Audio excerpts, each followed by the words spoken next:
나는 수년 전부터 줄곧 잠자리에 들 때마다 실행하는 것이 하나 있다. 바로 내 위에 머물러 계시는 주님의 임재가 느껴질 때까지 그분께 애정을 표현하는 것이다. 안녕하세요. 생명의 샘 샘터지기 제도숙입니다. 오늘은 빌 존슨의 하나님의 임재 마지막 시간입니다. 이제 바로 시작하겠습니다. 9장 성령님을 풀어놓기. 주님의 방식. 예수님은 70명의 제자들에게 사명을 부여해 주시고는 그들을 둘씩 짝을 지어 마을들로 보내셨다. 여기서 매우 흥미로운 사실은 주님께서 그들을 온전히 준비된 자들로 여기셨다는 점이다. 솔직히 말해서 오늘날의 교회라면 자격 미달의 사람들로 구성된 이 그룹에서 웬만하면 안내위원이나 주차 안내와 같은 임무를 맡기려 하지 않을 것이다. 전도 캠페인의 지도자로 삼는 것은 고사하고 말이다. 주님은 그들을 파송하면서 이렇게 말씀하셨다. 전대나 배낭이나 신발을 가지지 말며 길에서 아무에게도 무난하지 말며 어느 집에 들어가든지 먼저 말하되 이 집이 평안할지어다 하라. 만일 평안을 받을 사람이 거기 있으면 너희의 평안이 그에게 머물 것이요 그렇지 않으면 너희에게로 돌아오리라. 무엇보다도 먼저 우리가 주목해야 할 것이 있다. 주님은 그들을 보내면서 아무것도 손에 들려보내지 않으셨다. 돈도 호텔 예약권도 임대한 강단도 아무것도 없었다. 다만 주님은 지리적인 방향만 제시해 주신 채 그들의 등을 떠미셨다. 내가 자녀들을 위해 열심히 애쓰는 일 중 하나는 온갖 문제들을 미리 예방함으로써 그들이 성공적인 삶을 살 수 있도록 해주는 것이다. 그러나 예수님은 그렇게 하지 않으셨다. 의도적으로 주님은 버거워하는 상태 그대로 그들을 보내셨다. 그들이 발걸음을 내디딘 상황은 서로를 필요로 할 수밖에 없었다. 더불어 그들은 하나의 팀이 되어 하나님의 영의 인도하심을 알아내야 했다. 그들의 목적은 결코 고향에서 강력한 집회를 인도하는 것에 있지 않았다. 물론 실제로 그들은 경우에 따라 그렇게 하기도 했다. 그러나 어떠한 형식을 떠나 성령님과 함께 일하는 법을 배우는 것이야말로 궁극적인 목적이었다. 성령님이 그들과 함께 계셨다.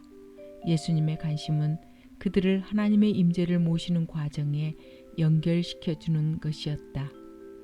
예수님께 있어서 그들이 인도한 집회를 통해 나타난 결과들은 부차적인 관심사였다. 주님은 성령님이 임하시고 계속해서 머무실 수 있는 무리들을 양성해 내고 계셨다. 우리가 반드시 배워야 할 교훈들 중 대부분은 다른 사람을 섬기는 과정 속에서만 체득될 수 있다. 결과적으로 그 70인은 고향에서 매우 강력한 사역들을 수행했다. 사실 고향은 성공적인 사역을 일궈내기 몹시 힘든 자리이다. 이것에 관해서는 예수님도 이미 다음과 같이 말씀하신 적이 있다. 내가 진실로 너희에게 이르노니 선지자가 고향에서는 환영을 받는 자가 없느니라. 고향에서 사역하는 법을 배우는 것은 여러 가지 면에 있어서 매우 중요하다. 그중 한 가지 이유를 들라면 전혀 존경받지 못하는 자리에서 섬김의 소중함을 배울 수 있기 때문이다. 우리는 사람이 칭찬을 받는 일에 중독되어서는 안 된다. 만일 우리가 사람들의 칭찬에 의지하여 살지 않는다면 그들의 비판으로 인해 죽을 일도 없을 것이다. 이런 일은 그들이 가장 먼저 성령님의 자리를 마련하고 모시는 법을 배웠을 때 비로소 가능해졌다. 우리가 주목해야 할 두 번째 사항이 있다. 예수님이 그들에게 일단 머물 장소를 찾아낸 다음에 행하라고 당부하신 바는 무엇이었는가? 바로 머물게 된 그 집에 평안이 임하도록 빌어주는 것이었다. 사람들에게 샬롬이라고 인사하는 것이 과연 단순한 명령이었을까? 나는 그렇게 생각하지 않는다. 아마도 그들은 그 교훈을 아주 소박하고 조용한 방식으로 배울 수 있었을 것이다. 개인적으로 나는 그들이 처음부터 이 가르침의 의미를 진정으로 이해했다고는 믿지 않는다. 그들도 아마 나중에 가서야 비로소 이해했을 것이다. 어찌됐든 그들은 평안을 풀어놓아야 했다. 여기서 흥미로운 사실이 있다. 만일 평안을 받을 만한 사람이 없을 경우에는 그들이 빌어준 평안은 되돌아오게 된다. 누가복음은 그 평안이 자동적으로 그들에게 되돌아올 것이라고 기록한다. 평안은 인격이다. 세상은 평안이란 무언가가 부재한 상태라고 생각한다. 예를 들어 전쟁이 없는 시기, 소란이 없는 때, 갈등이 없는 시기처럼 말이다. 그러나 신자에게 있어서 평안은 인격, 곧 누군가의 임재를 의미한다. 어떤 집안의 평안을 풀어놓으라는 예수님의 명령에 응답할 수 있는 능력이야말로 사역에 대한 주님의 지침에 있어서 핵심을 차지한다. 그것은 우리가 성령의 임재를 인식할 수 있는 능력과도 직결되어 있다. 사실 자신도 잘 알지 못하는 것을 지속적으로 풀어놓기란 매우 어려운 일이다. 우리를 둘러싼 세상에 영향력을 행사할 시점이 되었을 때 하나님의 임재에 대한 인식은 언제나 강화될 것이다. 우리가 행하는 일들의 대부분은 하나님의 임재보다는 오히려 사역의 원리들을 통해 이루어지는 경우가 많다. 삶의 신비 중 하나는 신자의 주된 임무가 한 인격, 지속적인 임재, 곧 머물러 계시는 성령님을 섬기는 일이라는 점이다. 그분은 인격이시지 결코 막연한 무언가가 아니다. 우리가 하나님을 알아가는 기쁨 대신 돌파를 가져오는 방법을 더 중요시하고 하나님의 임재보다 원리를 더 중시하는 것은 왕이 없는 왕국을 추구하는 것과도 같다. 성경은 예수님을 가리켜 평화의 왕이라 일컫는다. 성령님은 그리스도의 영, 평화의 인격이시다. 그러므로 그분의 평안이야말로 진정한 천국의 분위기다. 평안이 두 날 가진 칼과도 같은 이유가 여기에 있다. 평안은 신자에게는 고요하고 아름다운 것이지만 어둠의 세력에게는 대단히 파괴적이고 침략적인 것이다. 평강의 하나님께서 속히 사탄을 너희 발 아래에서 상하게 하시리니 주님을 따르는 자들에게는 다음과 같이 참으로 멋진 임무가 부여되었다. 네가 어느 집에 들어갈 때 그곳의 평화의 인격을 풀어놓아라. 그렇게 함으로써 너는 복종하는 마음의 진정한 천국의 분위기인 주님의 임재를 풀어놓게 될 것이다. 그와 동시에 너는 그 집에서 활동하고 있는 어둠의 세력들을 무너뜨리게 된다.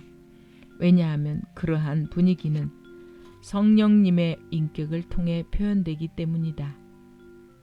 주님께서는 이것이야말로 사역의 필수적인 원리였다. 하나님이 갈망하시는 것, 하나님께 기적은 숨쉬는 것만큼이나 쉬운 일이다. 그분은 힘들게 노력하지 않아도 기적을 일으키실 수 있다. 부활하신 그리스도의 영이 우리 안에 살아계심으로 우리 또한 당연히 기적을 행할 수 있을 것이다. 그러나 우리를 향한 하나님의 갈망은 기적에 초점이 맞춰져 있지 않다. 주님은 우리의 마음을 원하신다. 복종하는 마음이 표현되는 방식은 매우 다양하지만 하나님은 참으로 그분을 신뢰하는 자들을 찾으신다. 기억하라. 믿음이 없이는 하나님을 기쁘시게 할 수 없다. 그러므로 신뢰가 관건이다. 하나님을 철저하게 공경하기 위해서 우리는 주님이 함께 하시지 않으면 우리가 도모하는 모든 일이 실패할 수밖에 없다는 생각을 견지하고 살아가야 한다. 이러한 삶의 자세야말로 예수님이 이 세상에서 보여주신 삶의 본질이었고 나아가 오늘날의 신자들이 지켜야 할 신앙의 본질이다. 우리는 수행해야 할 사명을 공동으로 부여받았다. 주님은 이렇게 말씀하셨다. 마을로 들어가라. 머물 곳을 찾아라. 돈은 한 푼도 가져가지 마라. 장기적으로 체류할 때 필요한 여분의 옷가지들도 챙겨가지 마라. 나의 목적들을 위해 철저히 자신을 포기함으로써 스스로 취약한 존재가 되어라. 내가 나타나서 너희의 쓸 것을 공급해주고 방향 제시를 해주지 않는다면 아무 소용이 없을 것이다. 예수님은 제자들을 마치 안전하게 살아가는 양을 잡아먹으려는 이리로 가득한 곳과 같은 상황 속으로 집어넣으셨다. 아마도 당신은 위험에 노출되는 것이 가장 불안전한 상황이라고 생각할지 모르겠다. 그러나 하나님 나라에서는 스스로를 낮춤으로써 높임을 받고 죽음으로써 산다. 하나님으로부터 부여받은 임무에 순종함으로써 위험에 노출된다면 바로 이때가 우리에게는 최고로 안전한 순간이다. 전쟁터의 최전선이야말로 실제로는 가장 안전한 자리다. 다윗이 가장 치명적인 실수를 저지른 이유도 바로 진리를 놓쳐버렸기 때문이다. 어느 봄날에 일어난 일이다. 왕들이 싸움터에 나가야 할 계절이 도래했다. 그러나 전쟁터에 가지 않고 왕궁에 머물던 다윗은 저녁쯤 침상에서 일어나서 옥상을 이리저리 거닐고 있었다. 그런데 지붕에서 내려다보니 한 여인이 목욕하고 있는 모습이 눈에 들어왔다. 그녀의 외모는 너무나 아름다웠다. 이에 다윗은 사람을 보내어 그 여인에 관해 알아보도록 하였다. 명령을 받은 사람은 돌아와서 이렇게 보고하였다. 그는 엘리암의 딸이요 햇사람 우리아의 아내 밧세바가 아니니이까. 다윗은 심부름꾼을 보내어 그녀를 데려오게 하여 그녀와 동침하였다. 다윗은 자신의 눈과의 싸움에서 졌다. 이로 인해 결국 마음의 전쟁에서 패배하게 되는 문이 열렸다. 이 모든 일들은 그가 지켜야 할 자리였던 전쟁터에 가지 않았기 때문에 벌어졌다. 이 계절의 전쟁터는 그의 옥상에 비해 훨씬 더 안전한 장소였던 것이다.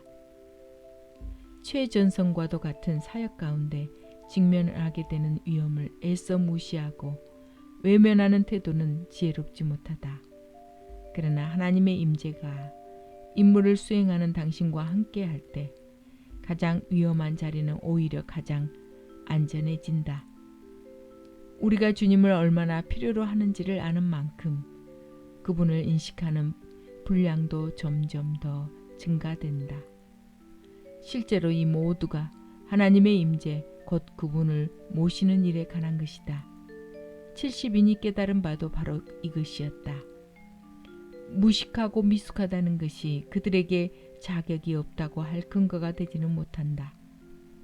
그들을 보내신 하나님은 언제나 그들과 함께 행하셨다. 주님을 의식하며 사는 삶. 천국에서는 하나님 없는 삶은 생각조차 할 수 없다. 하나님은 그 나라의 심장이자 생명이며 빛이시다. 천국은 하나님에 대한 온전한 확신과 신뢰로 충만하다. 반면에 이 세상은 불신과 혼동으로 가득 차 있다. 언제나 우리는 현재 가장 많이 의식하고 있는 것을 실제로 세상에 풀어놓는다. 하나님을 의식하며 사는 삶은 주님 안에 거하라는 명령의 본질적인 부분에 해당한다. 1600년대에 살았던 로렌스 형제는 이러한 주제를 놀라울 만큼 탁월하게 애증해 주었다. 그의 이야기는 하나님의 임재 연습이라는 책에 소개되어 있다. 로렌스에게는 기도 시간이나 부엌에서 일하는 시간이 아무런 차이가 없었다고 한다. 그에게는 그 모든 시간이 하나님에 대한 인식과 주님과의 사귐이라는 면에 있어서 동일했다. 주님을 모시는 삶의 특권이 무엇인지를 이해하는 사람이라면 누구든지 하나님을 늘 지속적으로 인식하며 살아가는 것을 인생 최대의 목적으로 삼아야 한다. 그분은 거룩한 영이시다. 성령님은 우리로 하여금 거룩을 인생 최대의 초점으로 삼게 하신다. 그러나 주님은 거룩하시기도 하지만 동시에 선하신 분이시다. 나는 사람들이 하나님은 선하신 분이라는 사실을 깨닫지 못한 채 오직 거룩에 대한 야심을 품고 사는 모습을 볼 때마다 걱정이 앞선다. 그동안 살면서 터득한 바가 있다. 그것은 내가 거룩을 위한다는 명목 아래 품었던 모든 야심과 훈련, 깊은 뉘우침 등이 실제로는 거룩에 관한 내 삶에 그다지 큰 영향을 끼치지 못했다는 것이다. 거룩한 삶은 거룩한 하나님, 내 모습을 있는 그대로 받아주시는 하나님 안에서 기뻐함으로써 얻어지는 자연스러운 결과이다. 내가 땀 흘려가며 그토록 애썼던 노력들은 사실 내 삶에 이렇다 할 만한 변화를 가져오지 못했다. 오히려 그러한 노력들로 인해 이전보다 더 교만해지고 비참해졌을 뿐이다. 주님과 동행하는 삶을 살면서 내가 그리스도인의 삶에 관한 이러한 면을 좀 더 일찍 깨달았더라면 얼마나 좋았을까. 아쉬워할 때가 많다. 만일 그랬더라면 그토록 오랜 세월을 좌절에 빠져 허우적거리지 않아도 되었을 텐데 말이다. 하나님에 대한 인식 개발하기. 모든 신자들이 하나님을 알지만 언제나 의식적인 수준에서 아는 것은 아니다. 그러므로 하나님에 대한 인식을 개발시키는 일은 그리스도 안에서 살아가는 우리의 삶에 있어서 가장 중요한 요소 중 하나이다. 우리는 주님을 임마누엘, 즉 하나님이 우리와 함께 계신다라고 부른다. 주님을 알되 우리와 함께 계시는 하나님으로서 알아가는 것은 우리의 성장에 있어서 본질적인 측면이다. 내 친구 중 비행기 조종사가 있다. 한 번은 그가 조종사들을 훈련시키기 위해 사용하는 한 테스트에 관해 말해준 적이 있다. 그들은 훈련생을 모의 비행장치 안으로 들여보냈다. 그곳에서는 실제로 높은 고도에서 비행하고 있는 듯한 분위기가 연출된다. 그 안에서 조종사들은 비행기의 시스템상에 결함이 생겼을 때 나타나는 증상들을 금방 알아차릴 수 있어야 한다. 예를 들어 산소 수준이 지나치게 떨어졌을 경우에는 경보음이 울린다. 그런 다음에는 모든 탑승자의 생명을 보호하기 위해 비상용 산소가 사용된다. 그런데 만일 경고 시스템마저 고장난다면 어떻게 할 것인가? 바로 이 점이 테스트의 핵심이다. 그들은 산소 수준이 점점 감소해질 때 나타나는 사람들의 반응이 천차만별이라는 사실을 발견하였다. 어떤 사람은 다리의 근육이 꼬이는 데 반해 다른 사람은 팔에 소름이 돋는다. 이러한 반응들은 실제로 얼마나 다양한지 모른다. 그래서 반응을 정확히 확인하기 위해 고안해낸 것이 있다. 먼저 높은 고도에서 비행하듯이 모의 비행 장치를 연출한 후 아주 천천히 산소의 수준을 감소시킨다. 이때 조종사는 자신의 몸으로 느껴지는 온갖 감각들을 기록해 두어야 한다. 비행교관은 그들이 의식을 잃기 바로 직전에 이르면 산소 수준을 다시 정상으로 회복시킨다. 모의 훈련 상황을 끝마쳤을 때 조종사의 손에는 경고의 징후들이 담긴 목록이 들려 있다. 이 목록 덕분에 조종사는 실제 비행 시에 다리 근육이 꼬이는 등 신체 반응이 나타나기 시작하면 곧바로 산소 수준을 체크해야 함을 알아차릴 수 있게 된다. 여기서 우리가 명심해야 할 것이 있다. 만약 조종사들이 훈련을 통해 자신의 신체가 보내오는 신호에 관심을 기울이는 법을 배우지 않는다면 실제로 비행기를 조종할 때 일어날 수 있는 온갖 비상사태에 관해 아무것도 알지 못할 것이다. 그들은 산소량 저하에 관하여 자신의 몸이 경고를 보내도 그것을 결코 알아차릴 수 없을 것이다. 하나님의 임재에 대해서도 우리는 이와 유사한 무지 속에 살아갈 때가 많다. 모든 신자들은 어떤 방식으로든 하나님의 임재를 경험한다. 그러나 많은 경우에 우리는 훈련받지 못한 상태로 살아갈 때가 많다. 이런 현상은 특히 영적이고 감각적인 능력보다는 인지적인 능력을 훨씬 더 강조하는 문화에서 두드러진다. 사실 우리의 몸은 창조될 때부터 하나님의 임재를 인식할 수 있는 능력을 지니고 있었다.